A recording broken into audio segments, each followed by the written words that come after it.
네, 안녕하십니까. 제11회 국가통계방법론 심포지엄에 참여해 주신 여러분 환영합니다.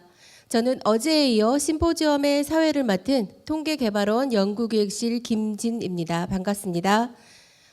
본 심포지엄을 시작하기에 앞서 오늘 심포지엄 일정에 대해 간략하게 안내드리겠습니다. 먼저 민원기 한국 뉴욕 주립대 총장님과 니카트 미국 데이터 파운데이션 대표님 두 분의 기조 강연이 있을 예정이며 기조 강연 후에는 두 개의 주제별 세션과 종합 토론이 진행됩니다. 발표 자료와 포스터 논문은 심포지엄 공식 홈페이지를 통해 열람이 가능하며 유튜브 실시간 채팅창을 통해 발표자에게 질문도 하실 수 있습니다.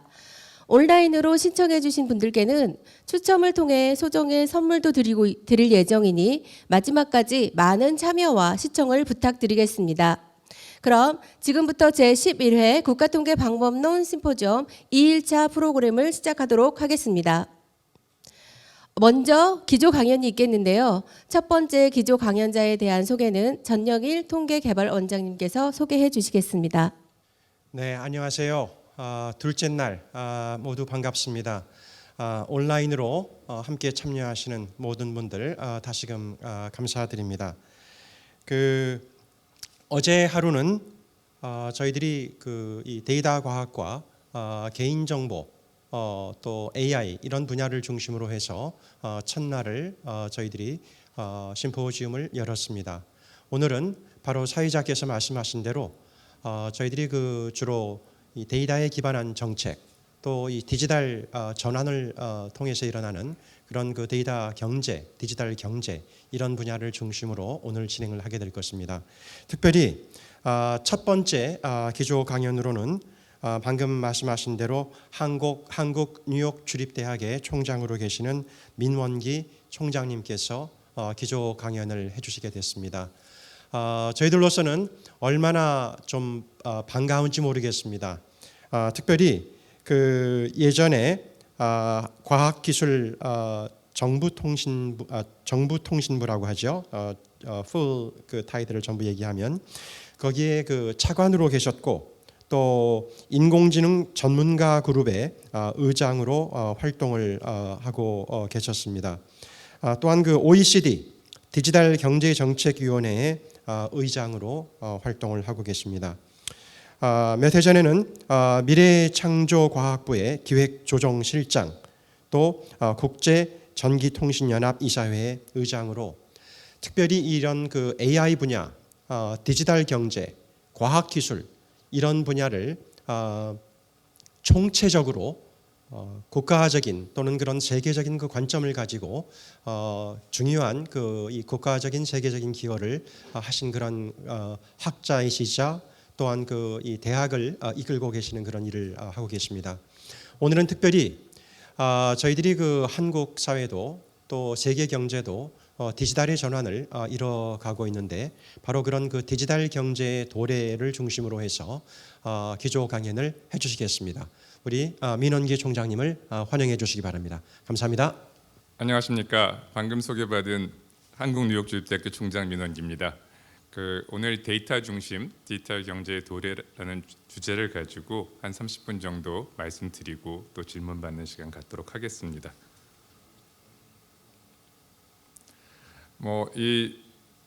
지금 데이터 경제 시대가 도래했다는 거는 모든 분들이 잘 아실 것 같습니다. 데이터 드리븐 이코노미, 데이터 드리븐 이노베이션이라는 표현들을 많이 쓰고 있고요. 이미 2017년에 이코노미스트에서 The World Most Valuable Resource, Data and the New Rule of Competition이라는 커버 페이지를 단 이코노미스트가 발간됐었는데 이때 데이터를 갖다가 석유하고 비교를 많이 했습니다. 사실 석유가 에너지의 원이면서 근대 산업을 발전시킨 동력이 됐었죠. 근데 지금 현재 경제를 이끌어가고 있는 데이터는 석유하고 비슷한 측면도 있지만 다른 측면들이 많이 있습니다. 석유 같은 경우에는 쓰면 쓸수록 고갈되지만 데이터는 쓰면 쓸수록 그 가치가 올라가죠. 제가 조금 이따 더 말씀을 드리도록 하겠습니다. 그리고 여기 학계에 계신 분들은 다 잘 아시겠지만 이게 non-rivalrous한 그런 속성을 갖고 있습니다. 그러니까 원유는 누가 한 사람이 그 원유를 쓰게 되면 다른 사람은 쓸 수 없지만 데이터는 동시에 많은 사람들이 이용할 수 있는 그런 속성을 갖고 있습니다. 그렇기 때문에 사실은 과거 산업화 시대의 어떤 경제 체제에 대한 이해를 가지고는 지금 이제 데이터가 중심이 된 데이터 경제, 디지털 경제를 이해하기는 쉽지 않습니다. 그 내용들을 저희가 좀 더 자세히 살펴보도록 하겠습니다. 근데 이렇게 데이터 경제가 오게 된 동인이 하나 있는데 그게 우리가 흔히 말하는 무어의 법칙이라는 겁니다.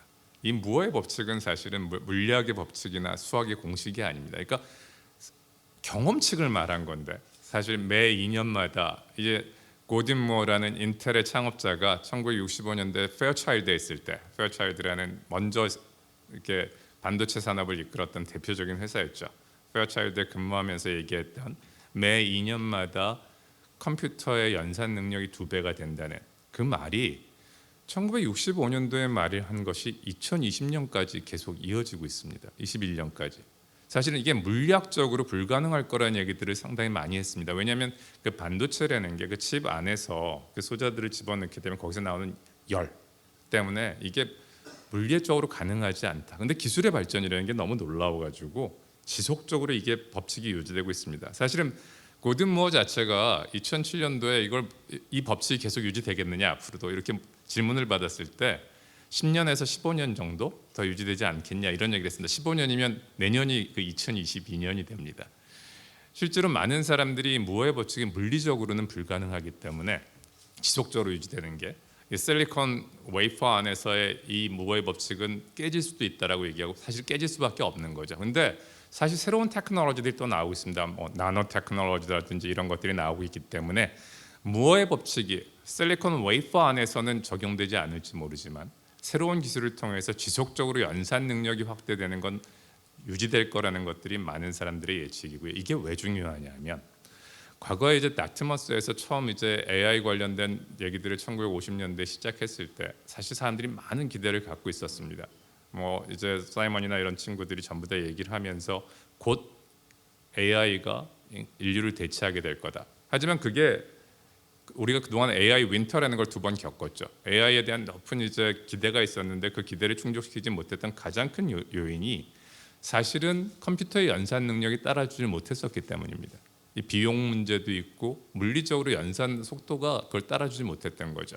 근데 이 무어의 법칙이 1960년대에서부터 지속적으로 사실 50년대에서부터인 거죠. 50년대에서부터 지속적으로 유지되어 오면서 이제는 컴퓨팅 파워가 과거처럼 이제 스carce 리소스가 아니라 누구든지 액세서블하고 더군다나 클라우드 컴퓨팅 이런 것들이 가능해지면서 무한대 어떤 연산 능력들이 우리에게 제공되는 그런 시대에 살고 있고 이게 바로 디지털 경제를 만드는 핵심 요인이 되고 있습니다.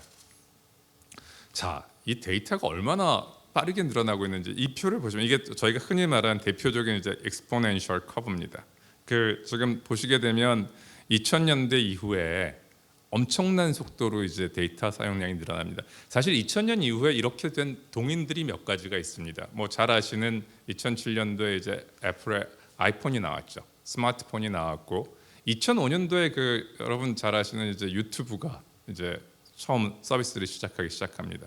그리고 2010년도가 넷플릭스가 이제 스트리밍 서비스를 시작합니다. 지금도 세계 트래픽의 인터넷 트래픽의 한 25% 정도가 넷플릭스하고 유튜브. 그러니까 넷플릭스가 한 15% 정도. 그리고 유튜브가 한 10% 정도의 이제 어떤 쉐어를 차지하고 있습니다. 그러니까 이렇게 인터넷 보급이 확대되고 동영상 기반의 서비스들 그리고 모바일 기반의 서비스가 확대되면서 데이터의 생산량이 엄청난 속도로 늘어나고 있습니다. 지금 저기 그 15만 3천 기가바이트라고 이렇게 돼 있죠. 이게 사실 테라죠, 테라. 테라라는 표현도 잘 안 쓰시니까 이제 저렇게 표현을 한 건데 기가는 표현을 하니까요. 지금도 많은 나라에서 브로드밴드라는 얘기를 할 때 그 기준을 갖다 2메가 이상을 브로드밴드라는 얘기, 다운로드 속도 2메가 이상을 저 우리나라는 전부 다 기가를 쓰지만 그렇게 규정하고 있는 나라들이 아직도 많이 있는 상황에서 지금 데이터 사용량이 저렇게 늘어나는 겁니다. 그러니까 테라, 이제 페타, 제가 좀 이따 말씀드리겠지만 이제 엑사 뭐 이렇게 나가죠. 거꾸로 갔구나. 이제 제가 좀 맥락을 갖고 말씀드리려고 그러면 이제 엑사바이트라는 게 10의 18승이고요. 제타바이트는 10의 21승입니다. 아까 4.4 제타바이트라고 했죠. 저희가 1년에 쓰는 데이터 양이. 근데 우리가 인류 역사상 여태까지, 그러니까 30만 년 전에 인류가 이제 호모사피엔스가 생긴 다음에 인류가 쓴 모든 대화의 양이 약 5 엑사바이트 정도 된다고 합니다. 근데 1 제타바이트는 역대 인류 모든 대화의 한 200배 되는 거죠. 근데 아까 2022년에 예측한 게 4.4 제타바이트였고 2021년, 그러니까 금년입니다. 금년에 저희가 한 3.3 제타바이트 정도 될 거라고 얘기를 합니다. 이게 인류 모든 대화, 여태까지 한 거에 한 660배 정도가 되는 겁니다. 저희가 가히 데이터 익스플로전이라고 할 수 있는 그런 시대에 살고 있습니다. 근데 이제 이 데이터가 들어오면서 제가 아까 데이터가 원유하고 다른 얘기를 말씀드렸습니다. 원유는 쓰면 없어지고 또 동시에 사용이 불가능하고 뭐 여러 가지 속성들이 있는데 데이터는 그렇지 않은 걸 갖고 있는 거죠. 그러니까 올드 이코노미에서 저희가 아담 스미스 이래 케인스 뭐 전부 다 해서 적용된 우리 경제학 원론에 나오는 경제학 101을 들으면 이코노믹스 101을 들으면 제일 먼저 배우는 게 한계 효용 체감의 법칙이죠. 그러니까 생산 요소가 늘어나면 늘어날수록 그 효용이 이제 체감하게 됩니다. 어느 시점을 지나면서 한계 효용이 체감하게 되는데 저희가 말하는 그 뉴 이코노미, 그러니까 데이터 기반의 데이터 드리븐 이코노미에서는 이 increasing return이 나타납니다. 뭐 여러분들 잘 아시는 레이 컬주웰 같은 친구들이 이런 얘기를 많이 하죠. accelerating return이라는 표현을 쓰고 하는데 옆에 그 테이블을 보시면 아시겠지만 이게 뭐 잘 아시는 로가리스믹 커브입니다. 그러니까 옆이 마지널 프로덕션입니다. 토탈 프로덕션이 아니라 마지널 프로덕션이 저렇게 로가리스믹 커브에서 늘어나는 그런 형태로 경제가 바뀌어 나가고 있습니다. 사실은 이게 정말 무서운 얘기입니다. 이 exponential growth라는 게 그 레이 컬주웰 같은 친구는 그러니까 레이 컬주웰 뭐 잘 아시는 분들 있겠죠. 현대 에디슨이라 그러는 친구죠. 여러분들 지금 신서사이저 악기 하시는 분들은 그 컬주웰이라고 적혀 있는 악기 쓰시는 분들이 있을 텐데 그걸 개발한 친구입니다. 지금 구글에 있고요. 나이도 많습니다. 나이도 많은데 그 레이 컬주웰이 말하기에 21세기의 100년은 과거로 치면 19세기 이전으로 치면 한 2만 년 정도, 그 100년이 한 2만 년 정도의 어떤 의미를 가진다. 왜냐하면 이렇게 익스포넨셜하게 이렇게 성장을 하니까. 그리고 벅민스터 풀러 같은 이제 미래학자는 얘기하기를 이제 그 너리지 더블링 커브라는 거 이 친구가 주장을 했었는데 1900년대 전까지는 그러니까 너리지가 더블되는데 보통 한 세기가 필요했다고 합니다. 한 세기가 100년 정도가 필요했던 거죠. 근데 지금은 2년에 너리지가 더블되는 그런 시대에 저희가 살고 있습니다. 이게 뭐 제가 이렇게 말씀을 드리면 실감이 안 난다 이러실 수 있을 텐데 그냥 이렇게 생각을 해보시면 됩니다. 150년 전만 하더라도 150년 그렇게 오래된 거 아닙니다. 사실은 저희가 제너레이션이 저희 할아버님, 고조 할아버님 정도 되면 이제 150년이 되는 거죠.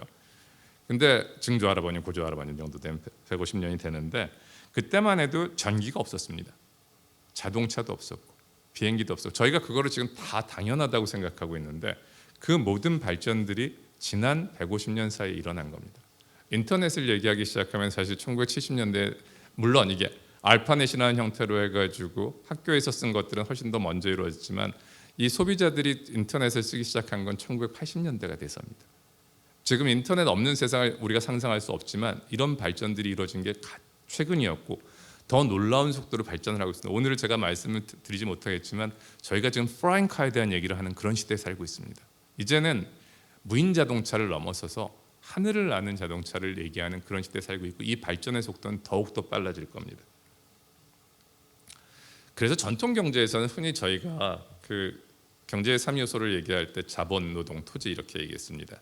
근데 디지털 경제에서는 그 노동과 토지를 데이터와 기술이 대체를 합니다. 제가 이렇게 말씀드리면 이게 무슨 맥락 없는 소리냐 이렇게 말씀하실 수 있습니다. 노동과 토지가 없어지질 않죠.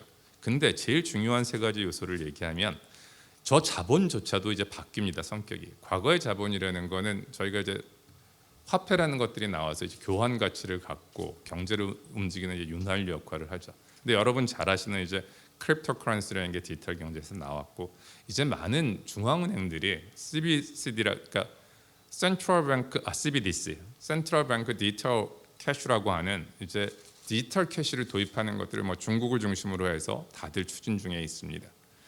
노동은 이제 잘 아시겠지만 이제 로봇들이 대체하는 시대에 왔습니다. 그래서 데이터를 중심으로 로봇이 생산하는 데이터를 중심으로 경제가 움직이고 저 센서들 실제로 우리가 갖고 있는 이제 핸드폰도 무지무지한 데이터들을 생산해내죠. 그런 것들을 중심으로 해서 세상이 움직이고 있습니다. 토지가 이제 저희는 이제 화성에 가고 화성을 개발하고 마스를 이제 저희 식민지로 만들겠다는 일론 머스크 같은 사람만 있는 게 아니라 과거에는 이제 곡물을 생산하고 이제 캐틀 같은 이제 우리 이제 소, 돼지 이런 것들을 키우기 위해서는 토지가 중요했는데 사실 이제 바이오 얘기를 좀 해야 되는데 이제 바이오 테크놀로지가 발전하게 되면서 유전자 변이를 통해 가지고 슈퍼푸드 같은 것들이 나오고 있습니다. 그리고 뭐 비건 같은 것들, 비건 음식들 잘 아시겠지만 이제 토지가 과거에 갖는 그런 의미를 갖지 않습니다. 우리나라에서 아파트 값이 계속 올라가서 이런 말씀을 드리면 좀 이상하다 이렇게 생각할 수도 있지만 경제를 발전시키는 맥락에서 토지가 갖는 의미가 옛날 같지 않습니다. 그것들을 기술이 대체하는 그런 시대. 그래서 디지털 경제에서는 자본, 데이터, 기술이 가장 중요한 경제의 3요소로 작동을 하게 됩니다. 그리고 이제 데이터의 활용 능력 향상이 되게 중요한데 오늘 이게 통계 행사니까 사실은 저희가 옛날에는 그러니까 빅데이터라는 개념이 없을 때는 데이터 샘플링이 되게 중요했습니다. 왜냐하면 garbage in, garbage out 이것 때문에 정확하게 대표성을 갖는 데이터를 추출해내고 그걸 잘 가공하고 분석하는 것들이 전체 상황을 이해하는 데 절대적으로 중요했죠. 근데 지금은 아까 말씀드린 컴퓨터 연산 능력의 확대와 더불어 리얼타임으로 전체 데이터 그러니까 추출하지 않은 전체 데이터를 분석할 수 있는 능력을 우리가 보유하게 됐습니다.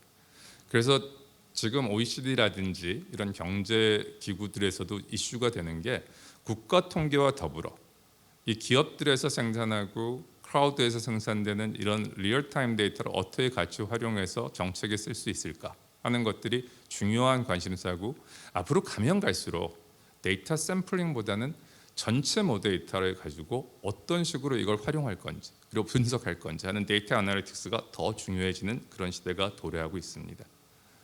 이 크리스찬 여드는 여러분들은 잘 모르실 수 있는데 OkCupid라는 틴더 아실 텐데 틴더가 이제 미국에서 제일 큰 이제 데이팅 사이트입니다. 데이팅 사이트인데 OkCupid가 그 바로 밑에 있는 그런 데이팅 사이트가 되는데 그 파운더입니다. 이 친구가 쓴 이 데이터 크리즘이라는 책을 읽어보면 꼭 제가 한번 권하고 싶은데 참 재미난 얘기들이 많습니다.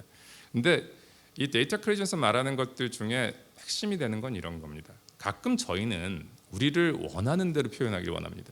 나는 이런 사람이야 라고 말을 하고 싶어 하죠. 그리고 나의 행동은 그렇지 않지만 나는 이런 사람이 이런 방향으로 간다고 생각합니다. 근데 데이터는 우리 디지털 풋프린트라고 그러죠. 디지털 흔적들은 우리가 어떤 사람인지를 정확히 말을 해줍니다. 그래서 온라인의 데이터가 오프라인에서의 우리의 삶을 갖다 얘기해주는 흔히 우리가 라이프 로깅이라고 요즘 표현을 많이 하는데 이제 걸어 다니시면 사실 CCTV가 우리를 무지무지하게 많이 찍죠. 서울에 사시는 분들은 하루에 몇백 번씩 찍히십니다. 거기에다가 여러분들이 서치하신 것들 그리고 자동차 운행하신 거 그다음에 소비하신 것들 그런 것들이 다 기록이 남죠. 그런 기록들이 우리가 어떤 사람인지를 규정해주는 그런 시대에 저희가 살고 있습니다. 그래서 온라인의 데이터가 우리 오프라인의 삶을 말하는 시대에 우리가 살고 있습니다. 그래서 디지털 경제가 전통 경제하고는 많이 다르다는 말씀을 드리는 겁니다.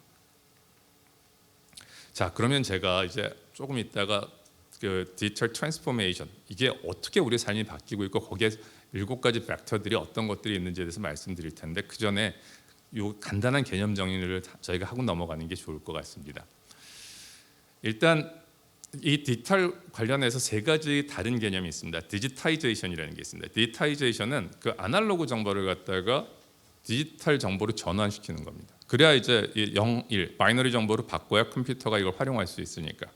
디지털라이제이션은 그런 데이터를 가지고 어떤 일을 바꾸는 겁니다. 여러분들 잘 아시는 이제 SCM이라든지 Supply Chain Management라든지 이런 것들 하는 거죠. 그런 것들을 이제 데이터를 통해 가지고 이걸 활용해서 우리 일하는 방법을 바꾸는 겁니다. 어떤 부분에. 근데 디지털 트랜스포메이션은 그걸 넘어서서 삶이 바뀌는 겁니다. 우리가 살아가는 방법이.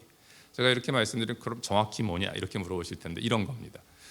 옛날에 한 20년 전만 해도 아침에 이제 사무실을 가면 많은 사람들이 신문을 보고 있었습니다. 처음에 딱 아침에 가면 커피 한 잔을 먹고 신문을 펴서 신문을 봤었죠.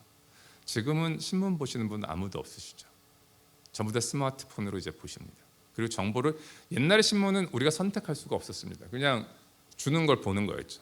이제는 여러분이 읽는 기사에 따라서 여러분의 성향에 맞춰서 기사가 배열이 됩니다. 여러분이 보수적인 성향을 갖고 계시면 그 보수적인 기사들이 먼저 뜨고 클릭을 많이 하시면, 여러분들이 진보적인 성향을 갖고 계시면 진보적인 기사가 뜹니다. 이게 뭐 페이스북에서 하는 그 뉴스피드는 당연히 이렇고, 심지어 그냥 여러분들이 들어가는 웹포털 중에도 그런 이제 알고리즘을 갖고 있는 데도 있습니다. 그러니까 세상이 바뀐 겁니다. 우리의 삶의 방법이. 옛날에 저희 택시 잡을 때 전부 다 이렇게 길거리에 서서 택시 불렀었죠. 요즘 그러시지 않죠. 전부 다 스마트폰으로 부르십니다. 삶의 방법이 바뀌어 나가고 있는 겁니다.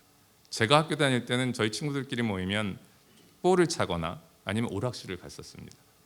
지금은 전부 다 컴퓨터를 가지고 컴퓨터 게임을 하는 그런 시대에 살고 있습니다. 많이 안 바뀐 것 같은데 우리가 사는 모든 방법이 바뀌었습니다. 제가 아까 그 OkCupid 말씀을 드렸는데, 이제는 과거에는 저희가 소개를 받고 그랬었죠. 사람을 통해서 소개받고 중매를 쓰고 이래서 결혼을 했었는데, 지금은 프로파일링을 통해 가지고 자기가 원하는 사람들을 데이팅 사이트에서 만나는 그런 시대가 도래했습니다. 이게 디지털 트랜스포메이션입니다. 우리의 삶의 방법이 바뀐 겁니다. 제가 이따 기업에 대한 얘기는 좀 나중에 또 말씀드리도록 하겠습니다. 자, 그래서 OECD에서 2019년에 이걸 이제 플렉시 프로젝트로 이제 Going Digital이라는 프로젝트를 했었습니다. 이게 OECD 안에 모든 위원회가 다 참석을 했습니다. 거의 모든 위원회가. 제가 그 스티어링 커미티의 의장을 맡았었는데, 그래서 1년이 거의 2년쯤 저희가 연구를 했던 것 같습니다. 그래가지고 이제 낸 보고서가 이제 이 보고서입니다. Vectors of Digital Transformation 해서 나왔고, 7가지 이제 Going Digital Transformation을 규정하는 벡터가 있다는 거죠. 하나하나 한번 살펴보도록 하시죠. 먼저 Scale Without Mass입니다. 우리가 Economies of Scale 얘기를 많이 합니다. 또 산업 시대에 이제 포드라든지 우리 자동차가 뭐 대표적인 산업 시대 이제 산물인데, 그 어떤 대량 생산을 하기 위해서는 그 투자를 해야 됩니다. 공장, 직원도 많이 뽑아야 되고 시설도 투자를 해야 되죠. 근데 이제 인터넷이 전 세계 공통 인프라가 된 이 시점에서, 그리고 상품 생산에서 서비스로 경제의 중심이 옮겨가는 이 시점에서 디지털 경제에서는 매스 없이도 스케일러빌리티를 확보할 수 있습니다. 페이스북이 이제 왓츠앱을 2014년에 이제 샀습니다. 190억 불에 이제 인수를 했는데, 그 당시에 이제 사용자가 벌써 3억 명이었습니다. 하루 평균 메시지가 500억 개였는데 직원 숫자를 좀 봐주십시오. 55명입니다. 55명. 제가 과거에 일을 했던 과기정통부 산하에 이제 우정사업본부가 있습니다. 이제 여러분들 수업을 보내시거나 편지를 보내시면 이제 전달을 하는데, 그 우정사업본부에서 일하는 직원들 숫자가 2만 명 가까이 됩니다. 2만 명. 근데 55명이 전 세계에 메시지를 전달하는 걸 하는 겁니다. 이게 그래서 고용의 문제가 생기는 겁니다. 이런 시대가 온 거죠. 그리고 옛날에는 서비스를 만들어 가지고 그 가입자를 늘리는데 상당히 오랜 시간들이 걸렸습니다. 스포티파이 통해서 이제 음악 들으시는 분들 많을 텐데, 이게 2006년에 유료 가입자 0명에서 시작했습니다. 5천만 명 되는데 딱 10년 걸렸습니다. 이게 정말 빠른 거죠. 넷플릭스 1,000만 명에서 1억 되는데 딱 10년 걸렸습니다. 지금 2억 명입니다. 2억 명. 이게 더 빨라집니다. 속도가. 그러니까 과거처럼 투자를 하지 않아도, 어떤 시설 투자를 하지 않아도 스케일러빌리티를 확보할 수 있는 그런 경제에 저희가 살고 있습니다. 두 번째가 이제 파노라믹 스코프입니다. 옛날에 저희가 이제 책을 사고 싶으면 교보문고, 이제 뭐 스포츠 용품을 사고 싶으면 이제 운동 기구 파는 데 가고, 옷 사고 싶으면 이제 뭐 옷 사는 스토어에 뭐 삼성을 가거나 LG를 가거나 그런 데가 제일모직 같은 데 가서 사셨죠. 지금 어떻게 하십니까? 여러분 딱 핸드폰을 여셔가지고 아마존을 통해서 다 구입을 하십니다. 뭐 아마존 뭐 아니면 우리나라 또 실버인가 뭐 이런 데서 다 구입을 하시는 거죠. 심지어 이제는 뭐 쿠팡 이츠 뭐 음식 드시는 것까지 전부 다 이제 배달을 하시지 않습니까? 한 군데서 하십니다. 한 군데서. 과거에는 하나하나마다 트랜잭션 코스트를 지불하면서 하셔야 됐고 시간을 써서 가셨어야 됐습니다. 근데 지금은 앉은 자리에서 모든 걸 할 수 있습니다. 제한이 없는, 모든 서비스를 이용하는데 제한 없는 그런 시대에 저희가 살고 있습니다. 시간의 개념이 달라졌습니다. 시간의 개념이. 그리고 시간이 돈이 되고 시간이 승부를 좌우하는 시대에 삽니다. 디지털 시대에는 속도가 정말 중요합니다. 이게 뭐 제가 일단 증권 거래만 하는 것들을 예로 넣어놨는데, 사실 선물 거래라든지 뭐 환거래 이런 거 할 때 0.01초 차이에 수십억 불의 차이가 납니다. 이게.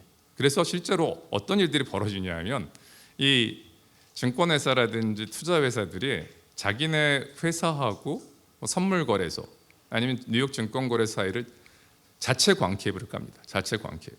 그리고 자기 회사를 뉴욕 스톡 익스체인지 바로 옆에 이제 건물을 짓고, 왜냐하면 몇 초 사이에 그 알고리즘이 결국 이제 거래를 전부 다 하게 되는데, 그 알고리즘이 자동 거래를 하게 될 때 그 전송 속도, 이게 결국은 승부를 좌우하는 그런 시대에 저희가 살고 있습니다.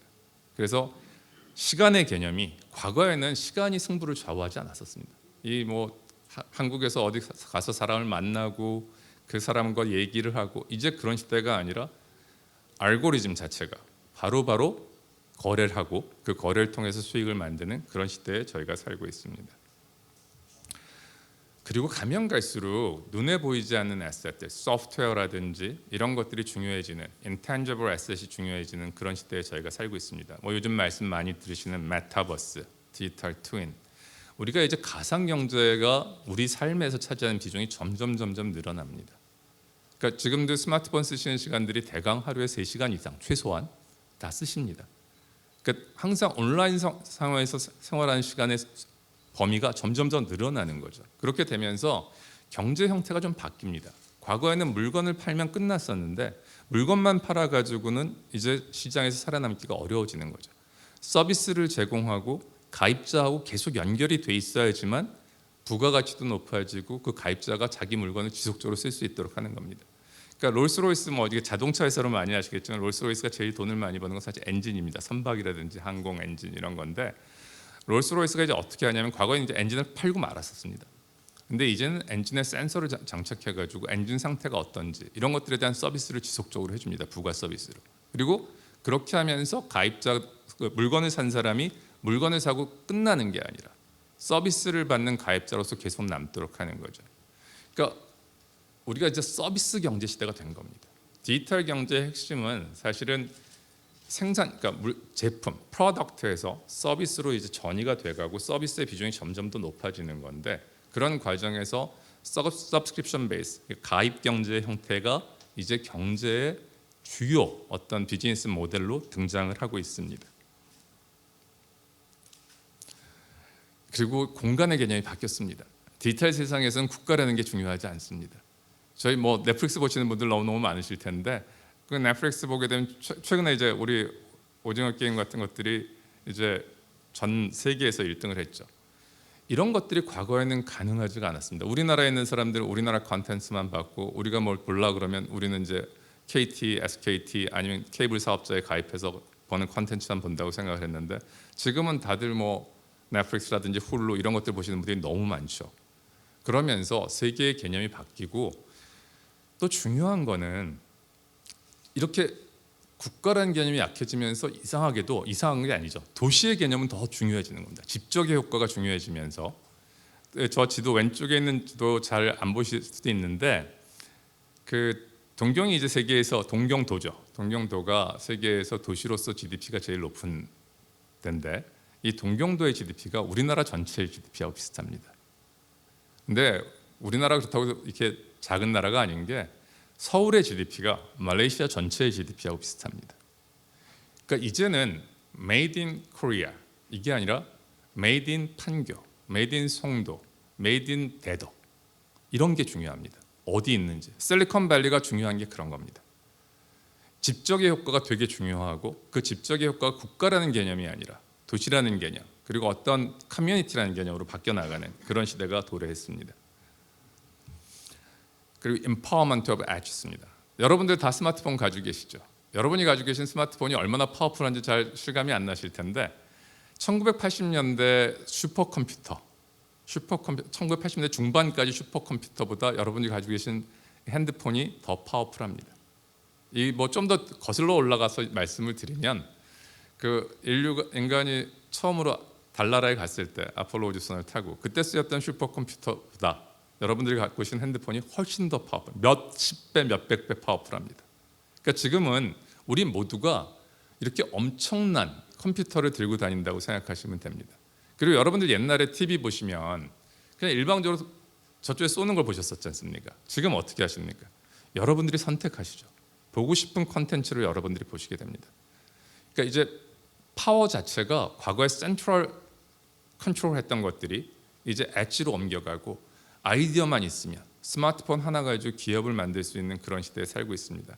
오른쪽에 이제 엠페사라는 게 있는데 이 엠페사가 이제 케냐에서 만들어진 이제 화폐죠. 전자화폐 같은 것들입니다. 근데 과거에는 이제 송금을 이게 아프리카에는 은행들이 없으니까 돈을 보낼 수가 없는 겁니다. 돈을 송금해주고 싶은데 송금을 할 수가 없었는데 이게 숏 메시지입니다. 우리 문자 같은 겁니다. 문자 같은 걸 통해서 송금할 수 있는 그런 것들이 되고 이러면서 아프리카의 뱅킹 사업이 다 바뀝니다. 그러니까 핸드폰 하나 가지고 스마트폰 하나 가지고 인더스트리 전체가 바뀌는 그런 시대를 저희가 살고 있습니다. 제가 시간이 얼마 정도 남았나요? 제가 20분 정도 남았나요? 10분? 거의 끝났습니까? 그럼 빨리 제가 하겠습니다. 그러면 10분 남았습니까? 예. 저희가 맨 마지막 벡터가 이제 플랫폼입니다. 여러분 뭐 잘 아시겠죠? 지금 저희가 이런 플랫폼 시대에 살고 있습니다. 플랫폼 시대에 살고 있어서 우리나라에도 뭐 네이버라든지 카카오가 있고 구글 플랫폼, 애플 플랫폼 뭐 이런 플랫폼들이 있죠. 일단 들어가게 되면 빠져나올 수가 없습니다. 이런 락인 이펙트가 있는 거죠. 여러분들 뭐 애플 쓰시는 분들은 아이폰에서 맥 컴퓨터, 뭐 아이패드 이렇게 전부 다 자료를 호환하시면서 딴 서비스로 넘어가시기가 참 어려우실 겁니다. 뭐 다 마찬가지인 거죠. 이렇게 플랫폼을 통해서 멀티사이드드 이코노미라고 하는 새로운 이제 경제 체제가 등장합니다. 한쪽에는 모든 서비스를 공짜로 제공을 하고 다른 쪽을 통해서 그 비용을 회수하는 광고라든지 이런 멀티사이드드 이코노미가 등장하게 되는 거죠. 이 플랫폼은 커지면 커질수록 그 스케일이 커지면 커질수록 그 파워가 더 커집니다. 네트워크 이펙트라고 하죠. 그런 것들이 발생을 하고 있습니다. 자, 제가 이제 크게 이제 저희 디지털 트랜스포메이션의 7가지 벡터에 대해서 말씀을 드렸는데 저희가 지금 코로나 시대에 살고 있습니다. 그럼 이 코로나가 어떻게 디지털 트랜스포메이션에 대해서 영향을 미칠지 간단히 살펴보도록 하겠습니다. 제가 이 그림을 되게 좋아하는데 Who led the digital transformation of your company? 그래서 첫 번째가 너희 사장이냐, CTO냐, 아니면 코비드-19이냐. 근데 코비드-19이 디지털 트랜스포메이션을 더 가속화시켰다는 걸 상징적으로 보여주는 그림입니다. 자, 이 뭐 나디아 산텔라 위에는 그 마이크로소프트의 CEO죠. 그럼 밑에는 그 순다르 피차이 구글 CEO입니다. 이 친구들이 이렇게 말했습니다. 그 코로나가 오고 나서 팬데믹이 오고 나서 나디아 산텔라가 We have spent 2 years worth of digital transformation in 2 months. 이렇게 디지털 트랜스포메이션이 가속화됐다는 거죠. 이 순다르 피차이가 아주 상징적인 의미가 있습니다. 여기 보시면 Ultimately, we'll see a long-term acceleration of movements from business to digital services, including increased online work, education, medicine, shopping, and entertainment. These changes will be significant and lasting. 이 제 맨 마지막 센텐스를 좀 봐주십시오. 이 디지털 트랜스포메이션이 팬데믹 때문에 초래된 영향이 엄청나고 또 지속적일 거라고 얘기하고 있습니다. 그 표를 보시면 이 표가 이제 그 팬데믹이 생기고 나가지고 그 다음에 온라인으로 이제 쇼핑한 것들, 그 다음에 뭐 푸드 딜리버리 한 것들이 이제 통계를 보여주는 이게 피킹하는 걸 보실 겁니다. 이 뭐 이커머스가 이렇게 그러니까 10년 동안의 성장률을 그 팬데믹이 오고 나서 3개월 만에 이렇게 달성을 했었고요. 이런 것들이 이제 결국 마켓의 밸류에이션에도 영향을 미쳐서 지금 뭐 아마존 같은 경우에 밸류에이션을 보게 되면 2006년도에 아마존의 밸류에이션이 그러니까 170억 불 정도 됐었습니다. 근데 지금 보시면 저렇습니다. 근데 그때 같이 있었던 JCPenney 비슷한 수준의 JCPenney는 브로큰한 거죠. 그리고 이제 뭐 온라인 회의 줌 많이 쓰실 텐데 이게 뭐 오타가 아닙니다. 3,300%가 늘었습니다. 뭐 지금 제가 이제 대학에서 대학을 맡아서 하고 있는데 저희가 이제 온라인 교육 요즘 시장이 폭발적으로 늘고 있습니다. 콜세라 같은 경우 신규 가입자 수 보시면 아시겠고요. 자, 그래서 작년에 이제 코비드 19이 오고 나서 몇 개 읽을만한 책들이 있었는데 그 책 중에서 제가 아주 인상 깊게 읽었던 책이 이제 그 월드 이코노믹 포럼의 클라우스 슈밥 의장하고 티에리 말레가 쓴 이제 코비드 19 The Great Reset입니다. 여기서 이제 이런 표현을 썼습니다. One major effect of confinement will be the expansion and progression of the digital world in a decisive and open permanent manner. 앞으로 제가 아까 말씀드렸던 전통 경제에서 디지털 경제로의 전환은 돌이킬 수 없는 현상이고 더 빨라지고 지속화될 겁니다. 이제 이 디지털 경제에서 어떤 식으로 디지털 경제에 적응할 건가 하는 문제는 선택의 문제가 아닙니다. 이제 이건 당이고 그 적응에 얼마나 잘하냐가 개인, 기업, 국가의 운명을 좌우하는 그런 시대에 우리가 살고 있습니다. 경청해 주셔서 감사합니다. 네, 열정적인 강연을 해주신 민원기 총장님 감사합니다. 총장님께서 발표를 하시는 동안에 유튜브를 통해서 몇 가지 질문이 있었는데요. 제가 총장님께 대신 질문을 드리도록 하겠습니다. 그 디지털 전환, 인공지능 출현 등은 우리 사회의 고용 감소를 촉진할 것으로 보입니다. 이에 대해서 우리 사회는 기본소득 도입 등 여러 정책이 논의되고 있는 것으로 알고 있는데 우리 사회의 대응 방향에 대한 총장님의 의견은 어떠신가요? 네, 그 사실은 옛날에 산업혁명 시대 이제 러다이트 운동서부터 시작해가지고 이 기계가 인간을 대체할 것, 그러니까 생산 현장에서 인간을 대체할 거라는 것에 대한 두려움은 우리가 오랫동안 갖고 있었던 이슈입니다. 그리고 실제로 이제 인공지능 같은 경우, 그러니까 마틴 포드처럼 마틴 포드 이제 저널리스트죠. 그 친구 로봇의 역습을 쓴 마틴 포드 같은 경우에는 그 라이즈 오브 로봇에서 기본적으로 AI가 갖고 있는 속성이 여태까지 기계는 인류의 피지컬 파워를 대체했다면 지금 이제 나오는 기술은 인간의 커그니티브 파워까지를 대체하기 때문에 실제로 작업 현장에서 인간을 로봇이 다 대체하게 될 거라고 얘기를 합니다. 그리고 뭐 많은 사람들이 인용하는 그 옥스퍼드 그 리포트가 나온 이후에 그 미국 시장에서 75% 정도의 직업들이 없어질 거라는 리포트가 나온 이후에 학계, 연구계에서 많은 연구들이 있었습니다. 근데 현재 이제 정설은 이런 것 같습니다. 로봇이라든지 인공지능이 인간이 하는 많은 태스크를 갖다 대체할 거다. 하지만 직업 자체가 없어지는 것들은 직업 전체를 대체하는 데는 상당한 시간이 걸릴 거고 또 인공지능이 이렇게 발전하면서 새로운 직업들도 데이터 애널리틱스라든지 뭐 이런 새로운 직업들도 창출이 되기 때문에 그 오버올 이펙트를 보게 되면 우리가 걱정하는 것처럼 그 잡리스 그런 이코노미가 도래하지는 않을 거라는 게 지금은 정설로 되어 있습니다. 물론 이거는 기술의 발전 속도에 따라서 변화가 있을 수 있겠지만 또 현재 통계만 보게 되면 시장에서 고용이 그렇게 급격하게 줄어들고 있지 않습니다. 그렇기 때문에 이 문제에 대해서 기본소득까지 연계하는 거는 뭐 저는 불평등의 문제.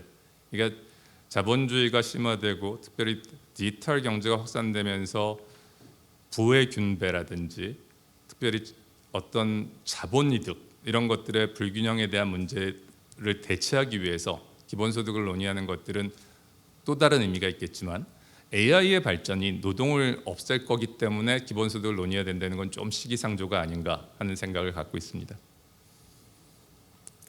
네, 질문 답변에 감사드리고요. 추가적인 질문이 있어서 하나 더 질문을 드리도록 하겠습니다. 생산 요소에서 데이터가 어떤 특징을 가지는지요. 또 말씀 중에 토지가 없어진다라는 것도 말씀하셨는데 현재 우리나라나 해외 사례를 보아도 아직은 와닿지가 않습니다. 그래서 기술이나 데이터가 생산 요소로 만약에 들어간다면 기업이나 개인의 소유인지 또는 공공의 소유인지에 대해서 어떻게 보시나요? 그 질문이 너무 포괄적이고 많은 걸 담고 있어 다 말씀드릴 수 있는지 모르겠지만 일단 이렇게 말씀을 드리고 싶습니다. 토지가 없어지지 않고 토지의 가치는 더 올라가죠. 근데 생산 요소로서의 토지라고 제가 말씀드렸습니다. 그러니까 경제의 부가가치를 창출하는 측면에서 봤을 때 이제 토지가 갖고 있는 어떤 상대적 중요성은 점점 저하되고 있습니다. 토지가 갖고 있는 희소 자원으로서의 가치는 올라갈 수 있습니다. 뭐 다이아몬드의 가치가 올라가듯이 다이아몬드가 생산 요소는 아니죠. 그러니까 생산 요소로서의 어느 정도의 속성을 토지가 갖고 있는 건 틀림없는 사실입니다. 하지만 과거의 전통 경제 시대, 토지가 모든 프로덕션의 기본이 됐던 시대에서 이제는 좀 세상이 바뀌고 있습니다. 그리고 그 세상이 바뀌면서 새로 이제 중요성이 부각되는 게 데이터하고 기술이 되는 거고, 데이터의 이제 오너십 문제, 데이터가 이제 개인의 소유냐, 그 기업의 소유냐, 데이터를 이제 활용해서 데이터의 부가가치를 높인 기업의 소유냐, 아니면 그 공공재로 써야 될 것인가 하는 거는 지금 아주 뜨겁게 논의가 되고 있는 문제입니다. 최근 이제 마이데이터 이슈 같은, 마이데이터 정책 같은 것들이 나와서 데이터에 대해, 자기 데이터에 대한 결정권을 갖다가 개인에게 주는 그런 이제 정책들이 계속 나오고 있는데, 근데 실질적으로 보면, 시장에서 보면 이런 문제가 있습니다. 개인이 갖고 있는 데이터는 이렇게 애그리게이션 되지 않으면 시장에서 밸류를 갖기가 참 어렵습니다. 그러니까 데이터는 전체에서 애그리게이트 됐을 때 부가가치를 갖게 되거든요. 그러니까 내 데이터 하나하나는 큰 경제적 가치가 없는 거죠. 물론 여기서 이제 민감 데이터에 대해서 프라이버시 이슈하고 연계하는 건 별도입니다. 뭐 제 의료 정보라든지 개인 신상 정보는 경제적 가치가 아니라 그 제가 정보 주체로서 제가 갖고 있는 중요성이 있는 거죠. 그건 논외로 하면, 경제 가치로만 보게 되면 어떻게 됐든 간에 애그리게이트 시켜야 되는 거고, 그렇게 됐을 때 결국 애그리게이트 시키기 위해서는 거래가 일어나야 됩니다. 트랜잭션이 일어나야 되기 때문에 거기서 밸류에이션을 어떻게 할 건가 하는 거는 결국 시장 기능이 결정을 하게 되거든요. 그래서 이런 문제들은 이제 시장 메커니즘이 작동하는 게 가장 좋은데, 만약에 뭐 지금 우리 컴피티션 로에서도 보게 되면 그 거래하는 당사자 간의 파워의 불균형이 있어서 거기에 문제가 생긴다면 그걸 중재하고 페어한 트랜잭션을 갖다가 담보하기 위한 정부의 어떤 규제, 이런 것들은 필요할 거라고 생각을 합니다. 예. 네, 말씀 감사합니다. 마지막으로 질문을 하나 더 드릴 텐데요. 말씀해 주셨던 것처럼 데이터 활용 능력 향상에 따라서 디지털 기반 사회가 출현을 했는데요. 이로 인해서 샘플링보다는 다양한 형태의 빅데이터 사용이 더 활성화된다, 그런 상황이 도래할 것이다라고 말씀도 해주셨습니다. 그런데 잘 아시는 바와 같이 통계청은 좀 전통적으로 샘플링 기반의 통계를 생산하는 기관인데, 샘플링 기반의 통계는 우리 사회의 경제 사회 변화에 객관적 진단을 위해선 필수 불가결한 측면도 있어 보입니다. 그래서 미래 데이터 경제 시대에 통계청은 어떤 역할을 변화를 해야 하는지 이 총장님의 고견을 듣고 싶습니다. 저는 앞으로 통계청은 더 중요해질 거라고 생각합니다. 왜냐하면 지금 말씀하신 것처럼 전통적인 이제 샘플링에 기초한 통계도 하셔야 되고, 그게 없어지지 않습니다. 왜냐하면 모든 통계가 디지털상에서 움직이지는 않으니까요. 그 실물 경제에서 움직이는 것들은 데이터로 포착하는 데까지 시간이 걸리기 때문에 그런 것들을 이제 통계청이 여태까지 해오셨던 어떤 전통적인 통계 생산, 국가 통계 생산 지속적으로 해야 되고, 그와 더불어 제가 아까 말씀드리면서도 얘기를 드렸지만, 우리가 지금 이제 디지털 경제의 속성은 우리가 사는 실물 경제, 이 피지컬 이코노미에서 이루어졌던 많은 트랜잭션이 버추얼 이코노미로 옮아가는 겁니다. 이커머스라든지 이런 식으로 옮아가게 되면서 이 범위가 늘어나는 거죠. 그러니까 이 부분을 빼고는 이제 전체의 어떤 통계의 유의성을 갖기가 어렵습니다. 그러니까 통계청은 이제 앞으로는 과거의 전통적인 통계 기법만 아니라 이런 새로운 실제 리얼타임으로 생산되는 정보들, 이런 거에 대한 것까지를 이제 생산을 해주고 정보를 제공해줘야 되는 그런 역할이 있습니다. 그리고 그런 역할을 어떤 국가의 통계청이 잘하냐에 따라서 그 나라의 정책의 질이 달라지게 되는 그런 시대가 도래한 겁니다. 그래서 저는 뭐 아까 제가 잠깐 이 강연하기 전에 원장님이랑도 말씀을 나누고 그랬는데, 이 안에 이제 디지털 경제를 준비하는 이제 부서도 만들어지고, 그런데 이런 것들이 좀 더 확대되고, 사실은 국가가 투자해야 될 가장 중요한 것들이 정책을 생산하는 로우 매터리얼이 되는 양질의 데이터를 만드는 건데, 그런 차원에서 앞으로 통계청의 기능과 역할이 더 중요해질 거라고 생각하고, 저도 그렇게 될 수 있도록 옆에서 계속 발언하도록 하겠습니다. 네, 미래 데이터 경제 시대의 통계청 미래 방향에 대해서 참 좋은 말씀을 해주신 것 같습니다. 네, 이상으로 질의응답 시간을 마치도록 하겠습니다. 발표에 수고해주신 민홍기 총장님 다시 한번 감사드립니다. 예, 감사합니다. 네, 이어서 두 번째 기조 강연자 역시 통계개발 원장님께서 소개를 해주시겠습니다.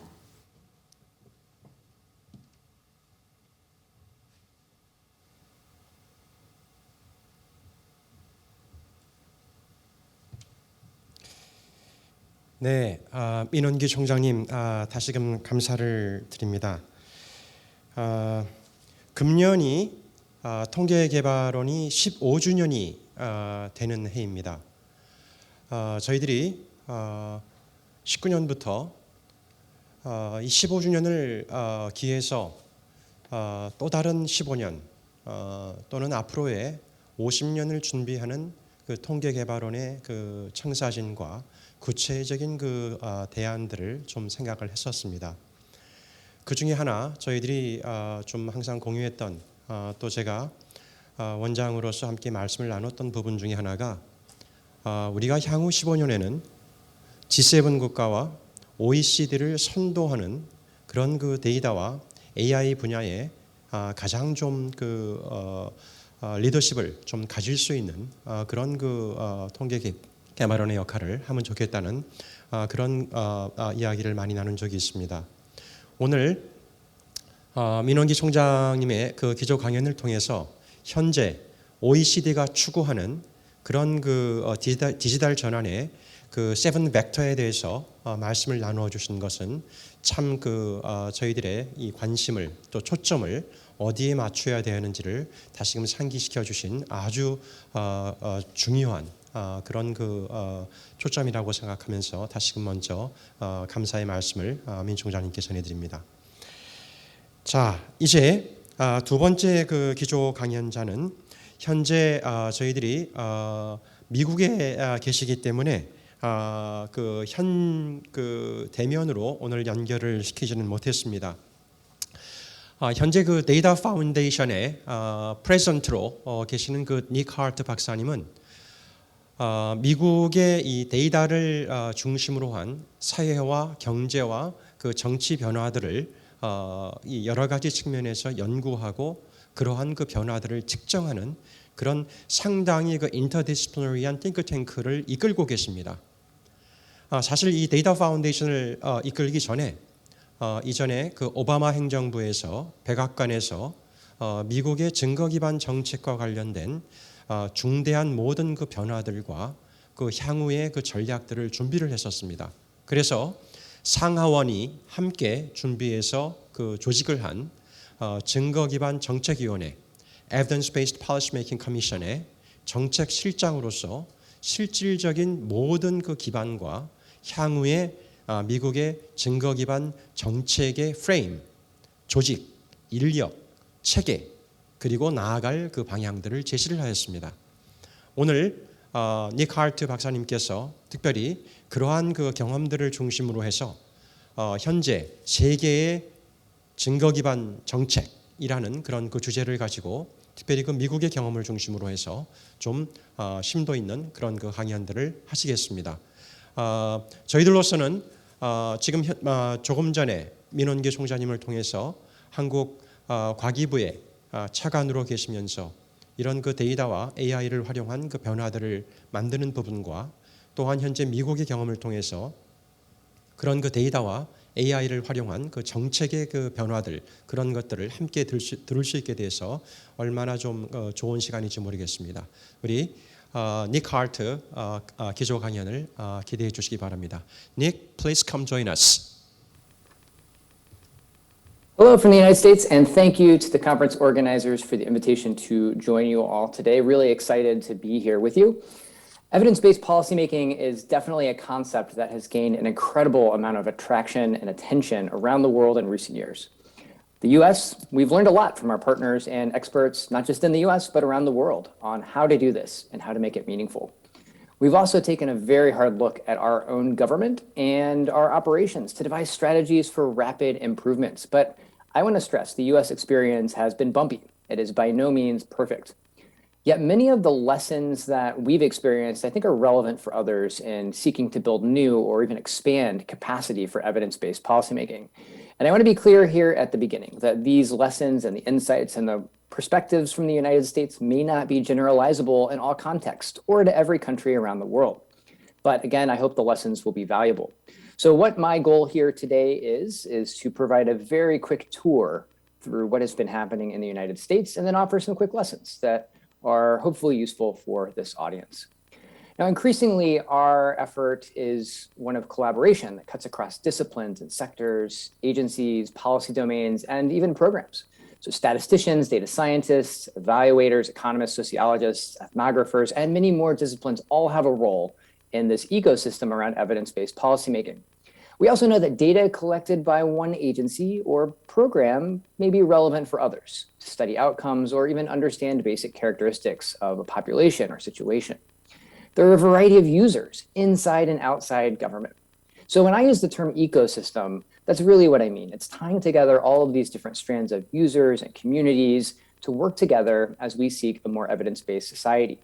So first, some context about what's happening here in the United States for that ecosystem. First, it's complex.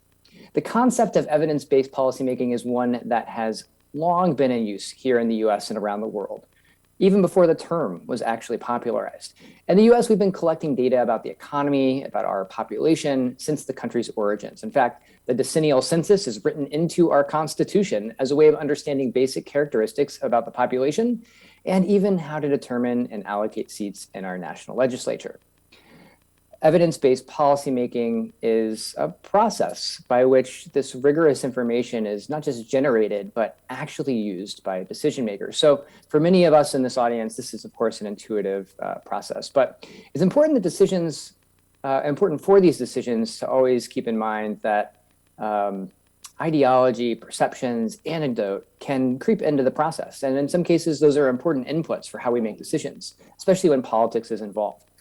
But in evidence-based policymaking, it's not about just using science or evidence to dictate a decision. It's really a movement to ensure that the evidence, the data, have a seat at the table for decision-making. And we have to keep in mind the reason we're deploying evidence-based policymaking. It's about improving people's lives, improving the environment or the economy. More informed decisions can ensure we are improving outcomes that matter based on our values, beliefs, and priorities. Now, here in the United States, we are very different for a lot of reasons than other countries when it comes to evidence-based policymaking. And one really important distinction is that we actually lack a single national statistical agency. Historically, there was no requirement or expectation for even conducting evaluation of government programs. So we had some historic gaps, and the consequences of this are very much real. Many of our data sharing authorities, our laws and regulations are disconnected. There's confusion about the legal framework that can drive lawyers to maybe assume data sharing isn't even possible.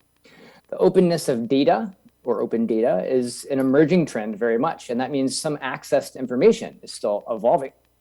And in the US, like many parts of the world, the examples are prolific of how our decision makers lack critical information at key decision moments, and that affects how they can make decisions and things like prioritizing the allocation of funding or limited resources can be affected. And we also have to understand, of course, the drivers of these challenges. And this is exactly where the United States found itself in the mid-2010s when we jump-started this learning process. Two members of our national legislature came together and agreed that despite their different political ideologies, we need a capability to better use data at the national level in the United States for policymaking. So in 2016, our Congress or legislature created an independent commission of experts on evidence-based policymaking, and they were charged with studying some of these issues and coming up with a national strategy. And the whole endeavor started because in our Congress, there were members of different political affiliations who both sought answers to questions, but were too frequently told the information just wasn't available. So they created this commission that studied these challenges, looked at examples around the world and including within the United States, and concluded with a unanimous set of findings and recommendations that I'll get to in just a moment. But importantly, it started with a broad goal to encourage the efficient production and use of evidence to make informed decisions in government. That was something that we could all agree on. Second, out of that goal or vision came a set of principles for executing this work that are very much relevant for this audience: transparency, rigor, privacy, capacity, humility. And in the US, these 5 terms are now foundational for our approach to evidence-based policymaking. I'll just briefly address each in turn. 1, transparency. In both the production and use of evidence, it's a strategy for maximizing the credibility and trust of available information, including through the use of collaborative and participatory processes to both actually build the evidence and then ensure it gets used. The second is rigor, and that's probably very familiar to this audience, maybe natural. This means applying appropriate methods and techniques while maximizing approaches for validity and reliability.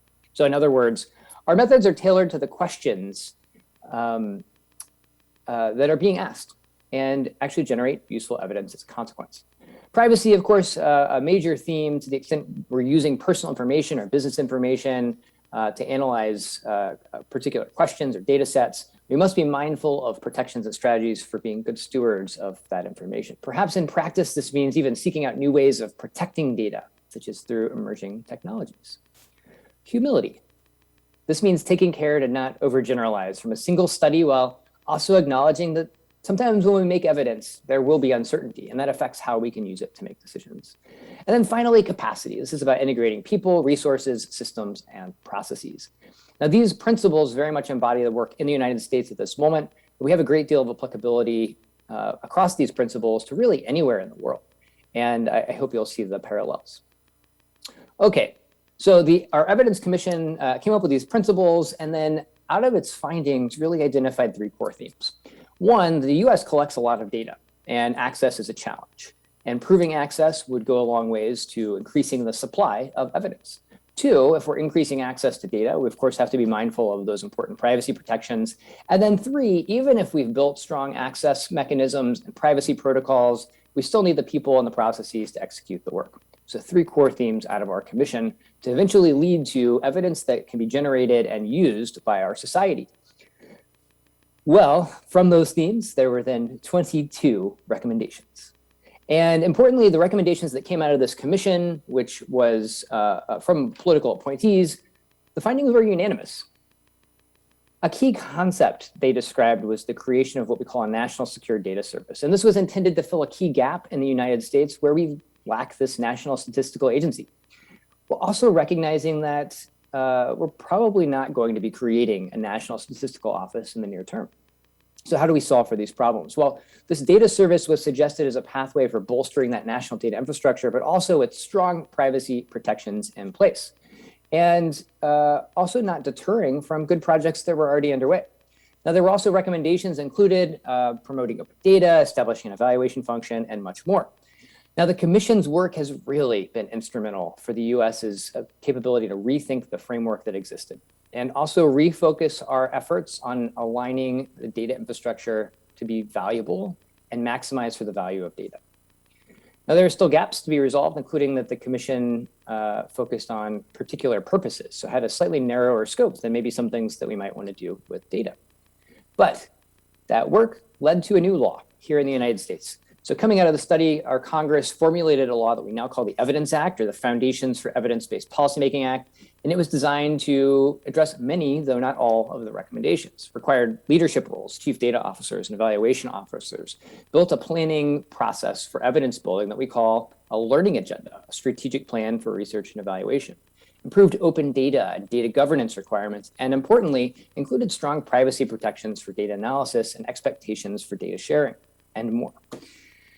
What the Evidence Act ultimately sought to do is change the culture and how our government operated and ensure that we have the capacity, the motivation, the leadership, the capability, and more to actually produce evidence that is not just robust, but actually useful and timely so that it can be used by our decision makers. Well, the law is now being implemented, and that includes the capabilities to share and use data in new and novel ways. And of course, part of this national data strategy is to literally have a plan that builds on existing data authorities. That was a capability that came out of our last administration, incredibly apolitical, with a lot of buy-in from government officials, industry, stakeholders, and nonprofits in the research community. And ultimately is continuing to be a pathway for effective implementation. Now, the current administration also has put down its marker. President Biden, just 7 days into office, declared that evidence-based policymaking is a national policy for the United States. And this is exactly what we want to see when we're encouraging the system and the infrastructure and the stronger ecosystem for evidence-based policymaking. It's now represented from the top, the president, all the way through the bottom of our agencies. Now, with the foundation established in the Evidence Act, we're also seeing more progress.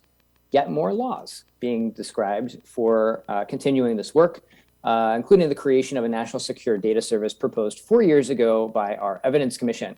Earlier this year, one of the 2 chambers of our legislature passed a bill to establish a data service with overwhelming support, so it was not politically controversial. And of course, we're expecting continued progress on this as well.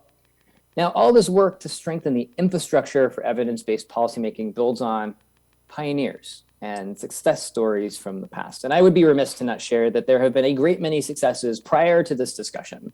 But the goal is that these success stories are not an exception, they are the rule. They are easier, they are simpler, they can happen faster and better.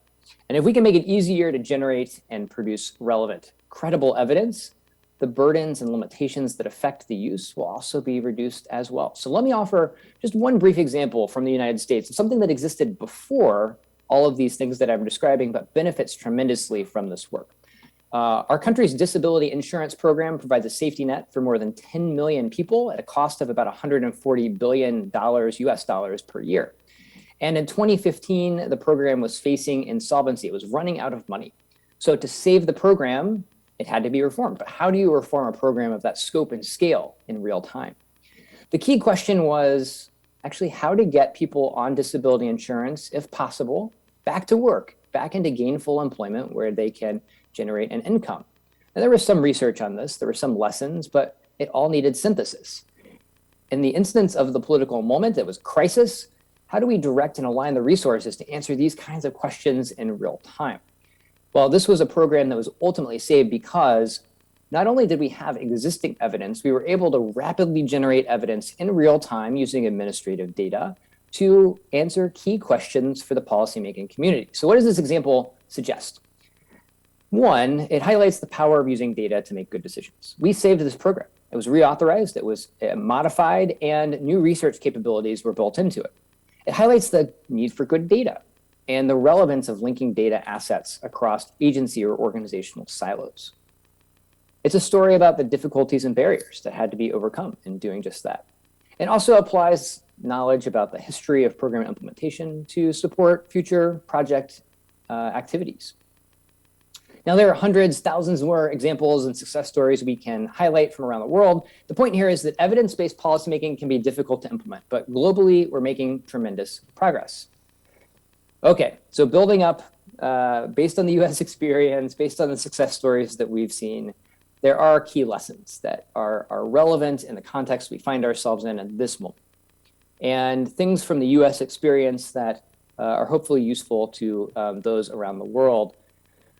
One, any way we look at this, it's essential to identify and empower leaders, champions, who can effectively change the culture, allocate resources, and ensure the staff exists to both generate and use the evidence.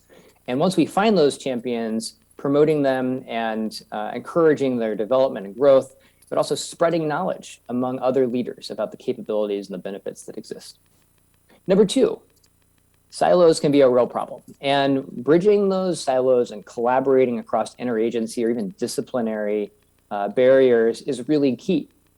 Ways that we can do that include using knowledge brokers or intermediaries. These are people who might sit in between government and industry, who can help translate and relay information for productive use. So this is especially true when we're talking about the use of evidence. It may not be that the person generating the evidence is the eventual person to translate it for a policymaking need at any given time. And this is in part because the policymaking process can rapidly evolve.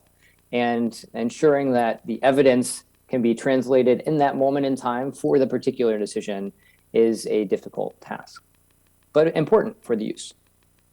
Number three, building a strong foundation into the legal framework, of course, is something that we've learned in the United States. It's taken a very long time, not just around data collection or data management, but how we think about using that data and supporting the planning processes that are so critical for ensuring that the questions that decision makers have are the questions that can actually be addressed in the evidence ecosystem.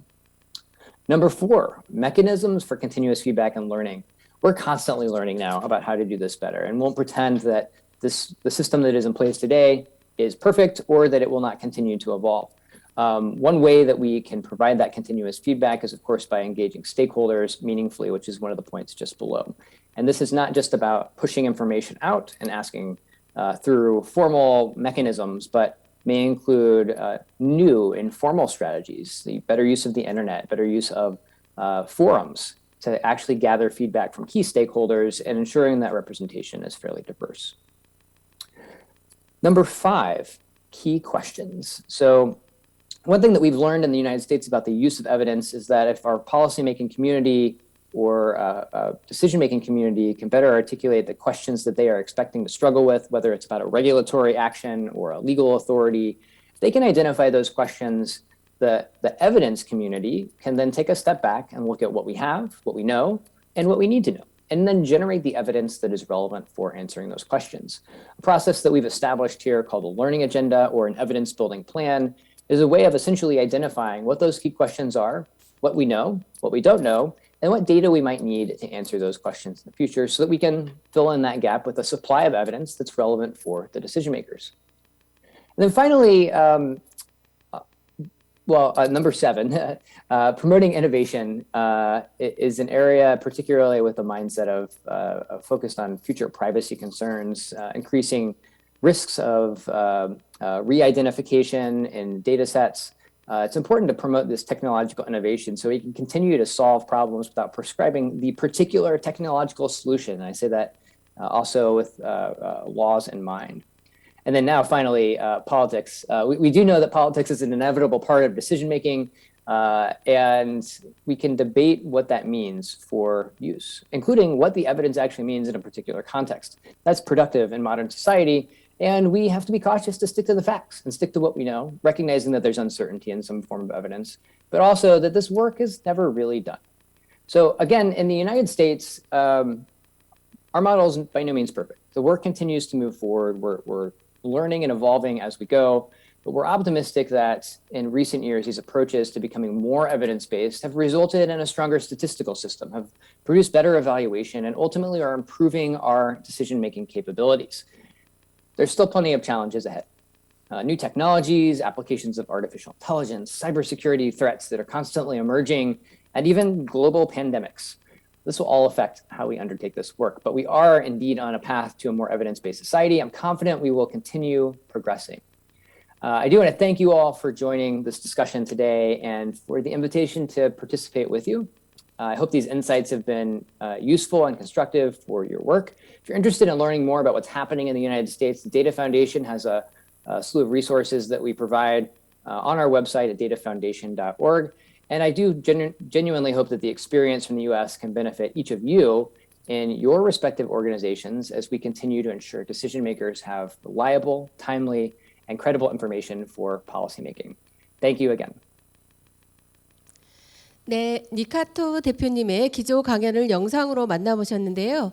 대표님께서 해외에 계신 관계로 사전에 몇 가지 질문을 받아서 답변을 저희가 부탁드렸습니다. 제가 대표님을 대신해서 질문과 답변을 말씀드리도록 하겠습니다. 총 6개의 질문이 준비되어 있는데요. 첫 번째 질문은 미국 증거기반정책위원회는 3가지 핵심 주제로 데이터 접근, 개인정보 보호, 역량을 선정하셨는데 3가지 주제와 관련하여 바이든 정부 출범 이후 현재까지의 진행 경과와 성과를 알고 싶습니다. 라고 질문을 주셨고요. 그에 대한 대표님의 답변을 영문으로 화면에서 만나보시겠는데 제가 한글로 좀 요약을 해서 말씀을 드리도록 하겠습니다. 2017년부터 위원회의 권고안에 대해 대부분 조치가 취해졌지만 몇 가지 핵심 권고안은 아직 진전이 없기는 합니다. 바이든 행정부는 위원회의 권고안에 대해 명확한 입장 표명을 하지는 않았지만 2021년 1월 27일 연방정부 기관장들에 대한 명령을 통해 증거기반 정책 결정 관련 개념에 대해 지지하는 모습을 보였습니다. 다음으로 예상되는 주요 성명은 22년 2월에 의회에 제출될 2023년 회계연도 대통령 예산의 일부 정책들이 될 것 같습니다. 라고 답변을 주셨습니다. 두 번째 질문은 EBP는 의사결정을 내리기 위해 과학이나 증거를 사용하는 것이 아니라 자료와 증거를 의사결정 테이블에 앉히기 위한 움직임이라는 말씀에 동의합니다. 하지만 이 두 경우를 구분하기 애매한 상황들이 존재하는데 이 부분에 대하여 좀 더 자세하게 설명해 주시기 바랍니다. 네, 과학이나 증거를 직접적으로 사용하여 정책을 결정할 수도 있겠지만 의사 결정에 사용되는 결정이나 기준의 범위를 알리기 위해 개념적 또는 간접적인 방법으로 사용하는 경우도 많이 있습니다. 이것은 민주주의 사회에서 가치관과 다른 정치적 과정들을 거쳐야 할 때 필요합니다. 이러한 개념은 에비던스 웍스라는 책에 잘 설명되어 있으니 이를 참조하시기 바랍니다. 라고 답변을 주셨습니다. 네, 세 번째 질문 드리겠습니다. 미국의 경우 EBP법 시행과 위원회 설립 이후에 정부 기관들 간의 데이터 공유가 얼마나 원활해졌을까요? 남은 장벽은 무엇이 있나요? CDO 최고 데이터 책임자는 그 역할을 잘 수행하고 있나요? 라고 질문을 주셨고요. 미국의 경우 최고 데이터 책임자는 정보의 체계화, 프로젝트 지원, 데이터 인벤토리 수립 등에 상당한 기여를 해왔습니다. 그리고 이들은 연방 통계 기관들과 함께 데이터 공유의 추가적인 활용 및 니즈를 파악하는 데 있어 중요한 리더 역할도 합니다. 하지만 증거정책위원회의 조사 결과에 따르면 데이터 공유 및 활용에 여전히 많은 장벽이 존재합니다. 그럼에도 우리는 이러한 장벽을 넘어설 수 있을 것이라고 생각하며 CDO 등 많은 변화 주체들이 그 역할을 할 거라 생각하고 있습니다. 라고 답변을 주셨습니다. 네, 네 번째 질문을 드리겠습니다. 발표에서 언급하셨듯이 증거 기반 정책을 위해 행정 자료를 활용하여 다양한 통계를 생산하고 있는데 미국의 경우 여러 기관에서 보유하고 있는 행정 자료를 어떤 방식으로 연계하여 활용하고 있습니까? 네, 행정 자료의 연계 및 활용은 어려운 과제이긴 하지만 미국은 50개 주와 국가 정부에 걸쳐 소득, 실업, 고용 상태 및 양육 지원 정보를 연결하는 미국 신규 고용 디렉토리와 같이 지속적인 분석에 행정 자료를 사용한 성공적인 예가 있습니다. 그리고 최근 공공주택 행정 자료와 공중보건 정보를 연계하여 아동의 납 노출 감소에 새로운 인사이트를 제시한 경우도 있습니다. 미국의 증거법은 행정자료에 대한 접근을 개선하고 장려하고 있으며 이 규정의 시행은 이제 막 시작되었지만 향후 행정자료의 연계 활용 방식을 크게 변화시킬 것으로 예상합니다. 라고 답변을 주셨습니다. 네, 다섯 번째 질문을 이어서 드리도록 하겠습니다.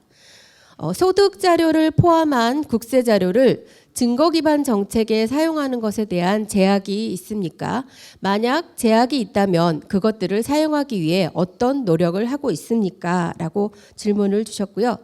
그에 대한 답변은 미국에서는 증거 구축을 위한 구체적인 목적이 있는 경우 활용할 만한 다양한 소득 및 매출 자료원이 있음에도 불구하고 국세 자료에 대해서는 상당한 제약이 있습니다. 최근 스탠포드 대학의 라이제티 교수는 세무 기록과 주택 정보를 연계해 미국의 경제적 유동성을 평가하는 대규모의 실증 연구를 진행한 사례가 있는데요.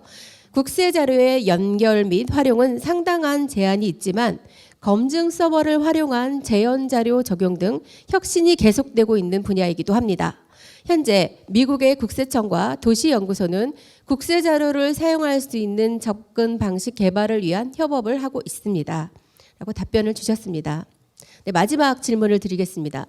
새로 설립된 국가정보보호국의 규모와 현재의 인구조사국과의 관계나 역할이 어떻게 다른지 궁금합니다. 네, 답변은요.